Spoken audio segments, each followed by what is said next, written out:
തെരഞ്ഞെടുപ്പ് അടുക്കുന്തോറും ഓരോ സ്ഥാനാർത്ഥികൾക്കും മുട്ടൻ പണികൾ വരികയാണ്. സുരേഷ് ഗോപി കഴിഞ്ഞാൽ ഇപ്പോൾ MP രാജേഷിനാണ് അടുത്ത പണി വന്നിരിക്കുന്നത്. LDF സ്ഥാനാർത്ഥി MP രാജേഷിന്റെ പ്രചരണ റാലിയിൽ വടിവാൾ കണ്ടു എന്ന വാർത്തയിൽ അന്വേഷണം നടത്തി റിപ്പോർട്ട് നൽകാൻ മുഖ്യ തെരഞ്ഞെടുപ്പ് ഓഫീസർ ടിക്കാറാം മീണ ഇപ്പോൾ DGPക്ക് നിർദ്ദേശം നൽകിയിരിക്കുകയാണ്.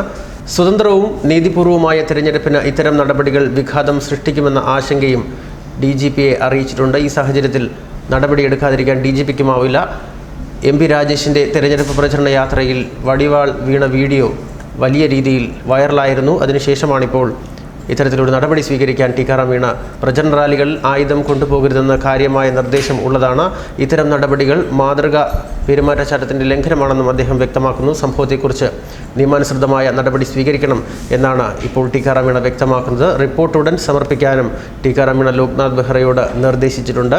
പ്രചരണത്തിൽ പങ്കെടുത്ത ബൈക്ക് യാത്രികനിൽ നിന്നും വടിവാൾ താഴെ വീഴുകയായിരുന്നു. ഇത് വിവാദമായതാണ്. പര്യടന വാഹനങ്ങൾ ഒറ്റപ്പാലം ഉമ്മനം ഭാഗത്തെത്തിയപ്പോഴായിരുന്നു ഇത്തരത്തിലൊരു സംഭവം ഉണ്ടായത്. സ്ഥാനാർത്ഥിയുടെ തൊട്ട് പിന്നാലെ എത്തിയ വാഹനത്തിൽ നിന്ന് വടിവാൾ വീഴുകയായിരുന്നു. പാലക്കാട് ഇടത് സ്ഥാനാർത്ഥി MP രാജേഷിന്റെ ഒറ്റപ്പാലം നിയോജകമണ്ഡലം പര്യടനത്തിനിടെയാണ് ഇത്തരത്തിലൊരു സംഭവം ഉണ്ടാകുന്നത്. ഉമ്മനഴിയിൽ നിന്നും മണ്ണാർക്കാട് റോഡിലേക്കുള്ള സ്ഥാനാർത്ഥിക്കൊപ്പമുള്ള പര്യടനത്തിൽ വാഹനങ്ങൾ തിരിയുന്നതിനിടെ ഒരു ഇരുചക്ര വാഹനം ചരിയുകയായിരുന്നു. ഇതിലുണ്ടായിരുന്ന ഒരാളിൽ നിന്നാണ് വടിവാൾ റോഡിലേക്ക് തെറിച്ചു വീണത്. പിന്നാലെയാണ് മറ്റ് വാഹനത്തിലുള്ളവർ വളഞ്ഞു നിന്ന് ഇത് മറച്ചു നിർത്തിയത്.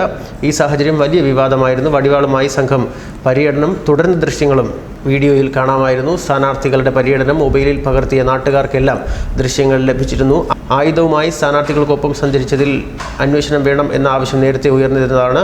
LDFന് ഉപയോഗിക്കാൻ പറ്റിയ ചിഹ്നമാണ് വടിവാളെന്നും UDF നേതൃത്വം പരിഹസിച്ചിരുന്നു. ഇക്കാര്യത്തിൽ നടപടി വേണം എന്നാണ് ഇപ്പോൾ ടിക്കാറാം മീണ വ്യക്തമാക്കുന്നത്. ഉമ്മനഴി, കോണിയഴി പ്രദേശങ്ങളിൽ നേരത്തെ രാഷ്ട്രീയ സംഘർഷം നിലനിന്നിരുന്നു. ഇതുമായി ബന്ധപ്പെട്ടാണോ ആയുധവുമായി സഞ്ചരിച്ചതെന്ന അന്വേഷണത്തിൽ തെളിഞ്ഞാലേ മനസ്സിലാവുകയുള്ളൂ. അതേസമയം വിഷയത്തിൽ ഇതുവരെ CPM പ്രതികരിച്ചിട്ടില്ല എന്നുള്ളതും ഇവിടെ നിർണായകമാവുകയാണ്. എന്തായാലും ടിക്കാറാം മീണ നടപടി സ്വീകരിക്കണം എന്ന DGPക്ക് നിർദ്ദേശം നൽകിയിരിക്കുകയാണ്. ഇത് പ്രതിരോധത്തിലാക്കുന്നത് പാലക്കാട്ടെ സ്ഥാനാർത്ഥിയായ MP രാജേഷിനെ തന്നെയാണ്. തെരഞ്ഞെടുപ്പിൽ ഇത് തിരിച്ചടിയാകാനുള്ള സാധ്യതയും കാണുന്നുണ്ട്.